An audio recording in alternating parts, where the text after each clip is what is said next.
during the pandemic, there was a lot of people who wanted to volunteer because they had more free time, and I think it just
of what you want.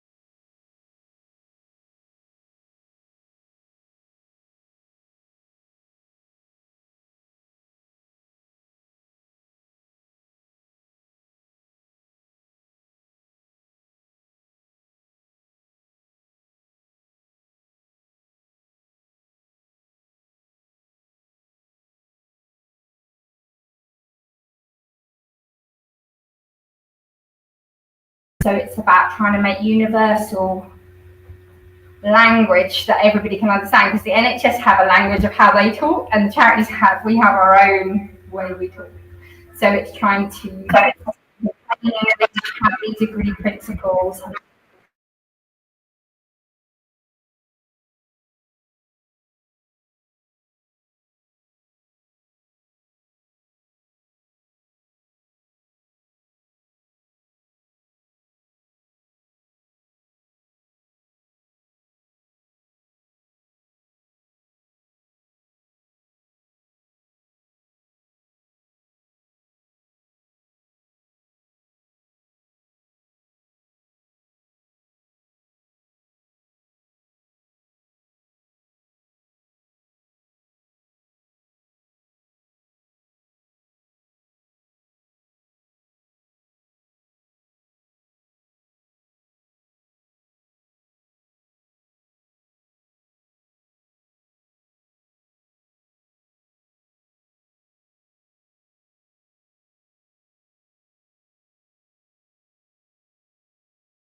Award. They came in, I said, did you win? She went, yeah. Silence. If that were me, I would be bringing in balloons and cake and streamers. That's a really big, do you know how hard they make that award to be awarded to them? The blood, sweat and tears of 4 years they spent, and they're not going to celebrate their win of this award. I can't believe it. It's such a missed opportunity. They shared it in Slack. I was the only person. I'm like, you guys, we have to. It's hard enough work as it is. We have to recharge our batteries. We have to celebrate. Even if it's a tiny thing, like somebody rings up and says, oh, I had a great experience with your service or your event or whatever it might be.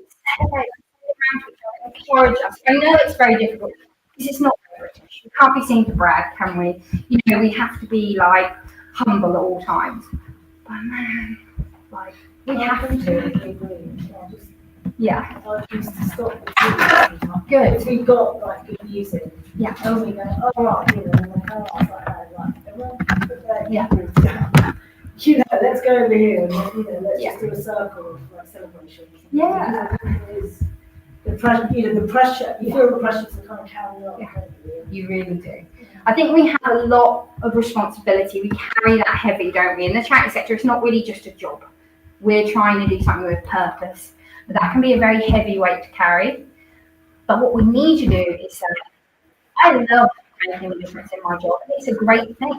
And celebrate that. Maybe not every day. Some days are going to be really hard. Through a lot of them, the team. So the reason they didn't celebrate is because of other things that are going on. But I personally think it's the opposite of that. I personally think even if it's tough there right now, that's all the more reason to try and celebrate and try and have something good. Next slide, please. So I'm putting you guys to work. You have to talk to a different person. I have been looking and checking, and I will move you. I've been known to do it. So you want to share an example of collaboration that inspires you and why. Could be any sector, any example. Could be literally your neighbour doing something that they asked for help from somebody else. Could be anything. So ready to go.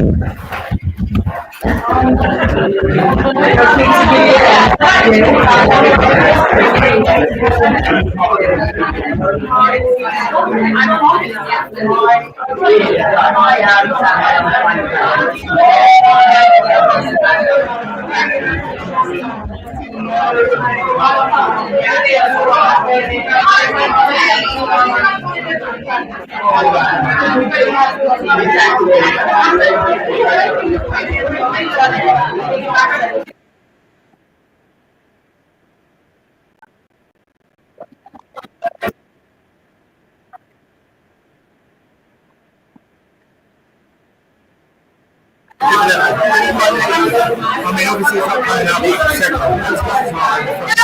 Yeah,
I think what's happening today? No, it's not. If the sound is on now, they can hear that we're just, So, what does best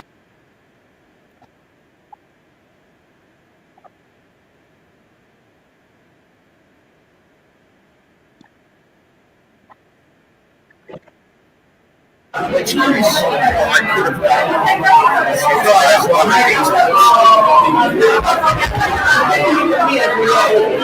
can hear it again now. Yeah.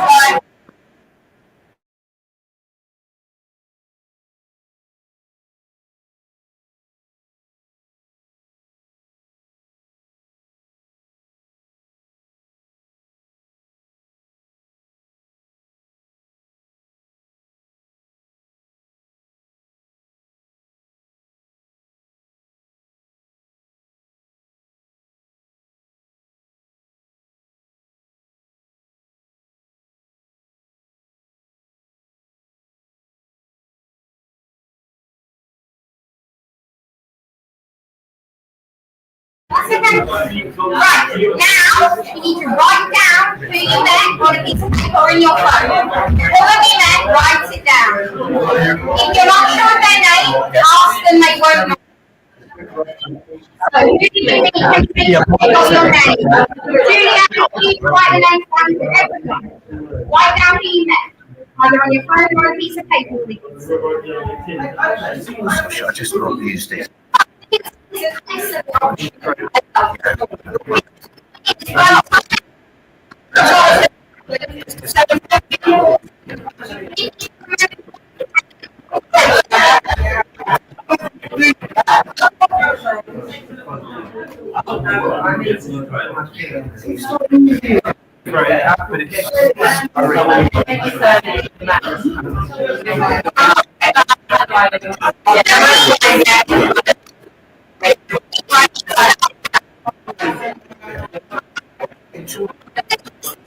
Need to reset everyone. Brave enough to share, or do you need to just keep going? Okay. Next slide then, please, Kofi. Overcoming challenges in collaboration. Next slide, please. Sorry. Wow, we've got a really squishy mic now. Navigating page. So, I think a lot of the time the difficulties come like midway. So if we're sort of in the thick of it, we're doing our pilot or whatever it is we're doing, we have to figure out some key points where we're going to review. So we're going to say, we're going to do a pilot that's going to last 3 months. So each month we're going to do a review point. How is everyone? Check in. Are they okay? Is there something we could celebrate that we've done that's worked well? Is there a learning that was a bit sticky? So thinking about those different cultures, decision-making styles, how you can work harmoniously together, how you can learn from one another. Perhaps one organisation has a really positive culture and the other culture is a bit more pessimistic. Somewhere in the middle probably might be realistic, might be a good place to get to, so you can learn from one another. Making sure it's equal, I think. Now, equal might not mean you do exactly the same. That might mean one of you has great marketing whiz and you do a lot of the marketing, and the other one has a great venue, so they host the event and do more work on that side. But it's making sure both sides are happy. A lot of these principles are the same you would have in any relationship you might have. So they're good principles to use throughout your life, really. And recognition. Again, the recognition and the celebration is similar. I don't think we recognise enough in the charity sector individuals, teams, efforts, and organisations we work with. So if you're doing a partnership, could you talk about it on social and say, we're so excited to be working with them. Impact Hub is a really good example of it. If you wanted to see some examples of this stuff, because they're a co-working space, they're like a melting pot, lots of different stuff. And part of the reason they won this award is because they partnered with British Land to use space, because they have lots of money and lots of land, and they're using this space to help the community. And if you're a Camden resident, you can actually access that space for free, which is amazing because it's Section 106. Because we need to get your guys there. It's happening. It's happening. I will make it happen. So today, there's already a collaboration happening. So I'm going to get the students from the Urban MBA into the Impact Hub. We're going to start with a visit and a tour, but who knows what could happen because the sky's the limit. We could do anything. They could have a regular, space there. They could do one of their meetings there. We could build to doing events there. All sorts of stuff can happen. So I think the recognition would be really good. Next slide, please. Handling resource constraints. These are all very hard, I know. Trying to make it fun.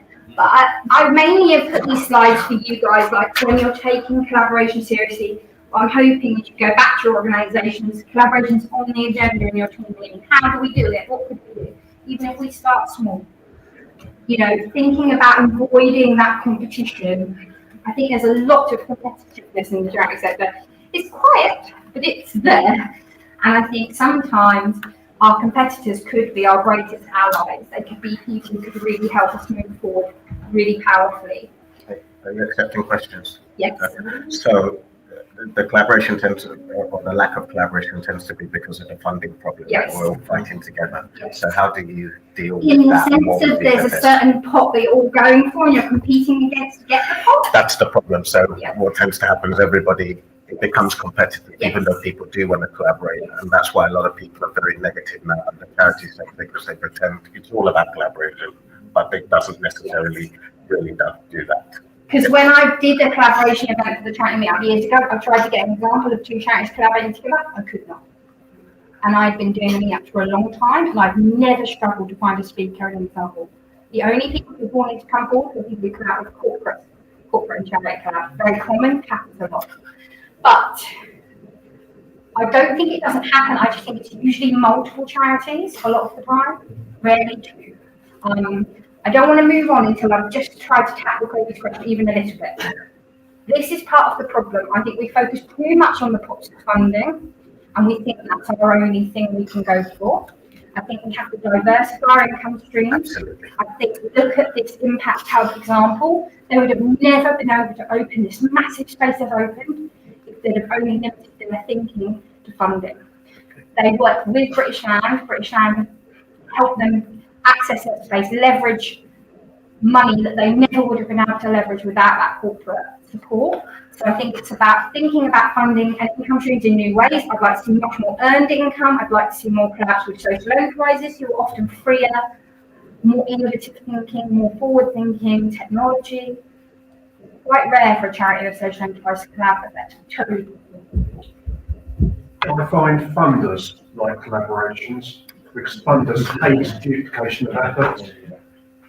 It's a good point, Paul, but what I would say is that I come from the enterprise sector, and I find that when I start trying to collaborate with enterprise, inevitably it breaks down because somebody wants either what you're doing is great and not theirs. I find it's better as an enterprise if I partner with somebody who's doing employability, because in the corporate sector as well, and we have a look at it.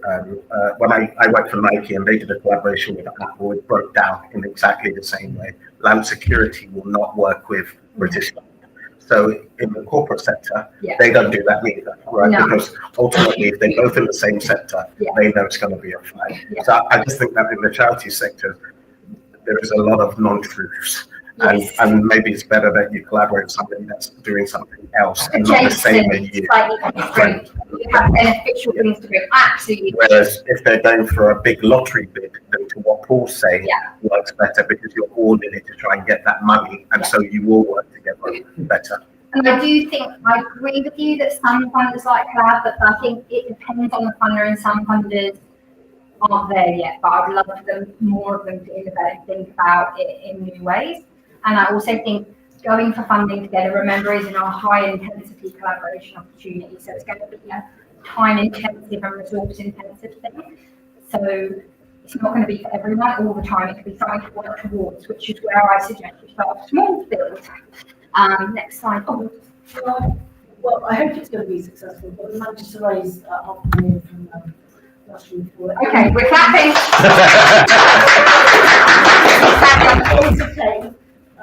Interfaith and restorative justice. There are two separate things, but one of the purposes of the charity and it was like the intention was always there, but until we were in this really quite challenging partnership, because there was a lot of hammering out, like I kept keeping budget, and the budget kept shifting over to the other partners and the other partners. So there's all quite a lot of upfront like negotiation and kind of relationship women, all like pushing the boundaries and how we're going to work together. And so I mean I'm left now, so I'm really hoping to well, one of the questions I had is how much does it depend on personality, because there's how much do you like an and then the other piece that I was involved with is all-party parliamentary groups and advisory group, bringing together all the restorative justice charities to kind of body forward. And that's super challenging because the kind of power to get, like, I mean, you know, there was a power struggle, I would say, amongst one another within the advisory. So sometimes it settles down, and other times it remains kind of, but as much as you wrote anything down, it was all about the relationships. The politics, but it's definitely worth it. So MPs and Lords were saying, who are you? But just keep getting the restorative justice trend. We don't know who you are, so come to the questions. I would always, when they do that, I would always bring them back to the need. Look, people need us. We need to drop the ego. We need to drop this power. It's not about us. It's about helping people who really need us. And I think if you stay in that, it can be really hard to argue on how you stop the ship from sinking. We just got to stop the ship from sinking, and it really doesn't matter about your individuals. Most of us as charities, we're supposed to be trying to make ourselves unnecessary, you know, in a way. We're trying to help figure out how we solve the societal issues so that we're not needed anymore. We're supposed to be empowering people and creating system change. But I realise that's much harder in the world we live in. Back to the previous thing you were asking about personalities. Yes, that's why I said I think the person who needs to look at the partnership and be in charge of it. And I think that person should have a kind of character that is conducive to that. And that is both in the sense of being open, but also having boundaries to be able to say, well, that's past our limit of what we can read as an organisation we would be able to give or allow. And then I also think we should do more training in partnership working in general. I personally would like to see, you know how we have safeguarding training, health and safety, fire, not being funny, but I think partnership training and learning how to do a lot of these things, negotiate, collaborate, listen, coach, all of these skills actually much more important on a day-to-day or help our culture to be able to, like I said, attract and retain good staff, make them feel happy, they grow within the organisation. So I think it is personality, but I think it's also training and supporting people with this stuff because they don't get support. And I think actually a lot of this stuff's really hard until you're in it. You don't really know what you're made of, if you know what I mean, in this stuff. So I'd like to see maybe the IOM, other organisations really taking it more seriously and providing training and support that allows organisations to actually develop that skill set. I used to work in corporate charity partnerships quite high level. We had an individual job title for the person looking after the partnership. We called it the agenda referee, and it seemed to work. I was a broker I worked at Volunteer Centre Westminster. It was one of the first matching organisations to help. It was employee supported volunteering, so it was an element of corporate responsibility and partnership, but it was such fascinating work. And my favourite thing we ever did was triads, where we got the corporate, the charity, and somebody to be a broker, and then they had to be each other. So they had to role play.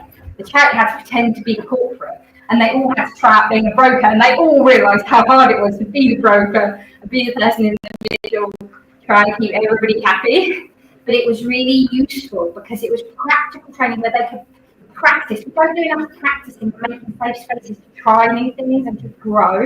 And I loved that training, and I'd love to do more of that. It was a very long time ago now, but funnily enough, that was at British Land. So I feel like my life's gone full circle because I'm now working with Impact Hub and British Land again. It's funny. Next slide, please. Oh, hang on. Go back a bit. Sorry, I haven't managed to do the... We've talked about adapting the partnerships over time. I'd like to see more of almost like a kind of traffic light system, like when you're reviewing the partnership, which areas are we doing well? Green, which areas are amber, which areas are red, we need to work on, trying to get that transparency, that honesty, and more granularization. It's not a general, oh, everything's fine. Addressing burnout in collaborative teams, I think it is time intensive and it can be really hard. We've had a couple of examples about that and how it can be draining. I think that's something to keep an eye on and try and work on. Again, I think the training can be really good at preventing that. And I think coaching and support, maybe supervision, maybe some kind of structure where that person can vent. And then thinking about succession plans. Most collaborations have some kind of timeline. So when are you going to transition out? Shouldn't be really forever, probably most of the time. And what does that look like and how can we make that good? Next slide, please. Just give a point of view on that. So on average, collaborations, especially in corporate world, last maximum of 3 years. It breaks down that. So even when I got into the charities, I checked that out before I got it to ensure that it is around 3 years maximum, and it tends not to go on after that. Yeah, and I think, better probably to not even have it that long and it descends into badness, have it be shorter. But I think what sometimes happens is it happens for, say, a year, but it then changes into something else. And that might be more or lesser, but it has to evolve and change and adapt. But you might be able to take what you learn with that partner and apply it to a new partner as well. So I think it's important to not think of it like it died and it's no longer there. I think there's still a lot of things to take forward from it. So this is a collaboration spectrum. I don't know if you've heard of it. It's also used a lot in like user involvement. Similar to the user involvement ladder. So I think most of us are here complete. Maybe here coexist. You're there, we know you're there, but we're fighting for the same pot of money. So we're not going to communicate information shared, like I said, email newsletters, maybe social media, cooperate, maybe you have interactions, have activities and projects, coordinate, start to adjust systemically, align, work together for greater outcomes, collaborate. That might be more mission goals. I feel like the Health Alliance that I worked on was quite here. So it's quite sophisticated, especially as we have like over 100 charity members in that. So it was quite interesting. But within that we have like action groups at the feed, like one on learning disabilities and autism, one on aging well, So within those, they were at different stages as well. And then interest, so that's like the holy grail, like that might be a verger, for example, potentially, which I personally like to see more of in the charity sector because, like, and we've seen it, I think there's a few cancer charities that have merged together and a couple of other examples where it's happened and it's been successful. So yeah, so you'll be very pleased to know. Next slide, that one was across. So thank you for humouring me.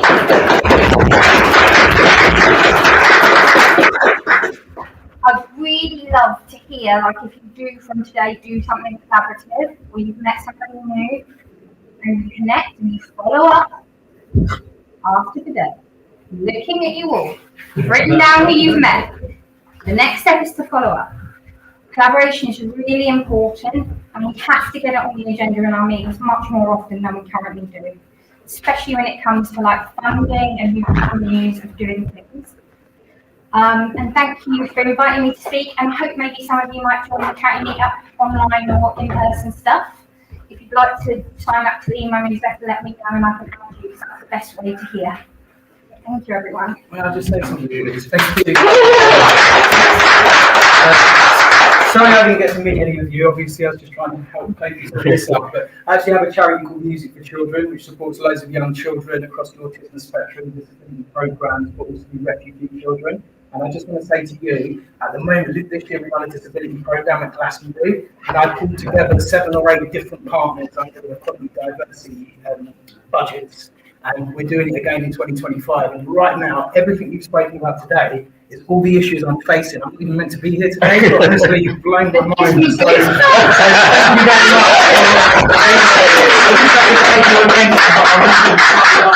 very much. Thank you. Well, a massive thank you. That was so inspirational, wasn't it? And there's definitely things that I've taken away from that. So thank you. Just the very sort of appreciation. Not very exciting, but thank you.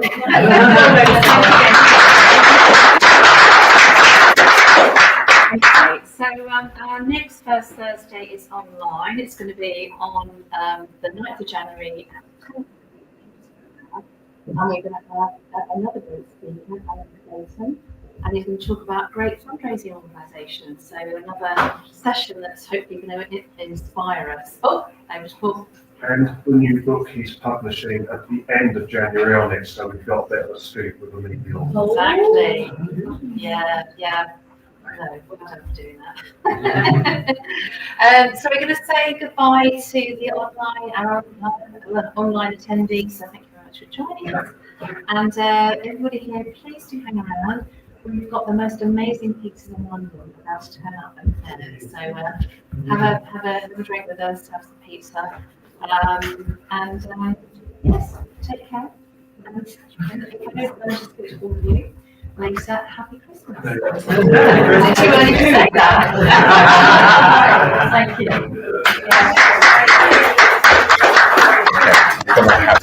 So really, your match reads, that's the camera that works.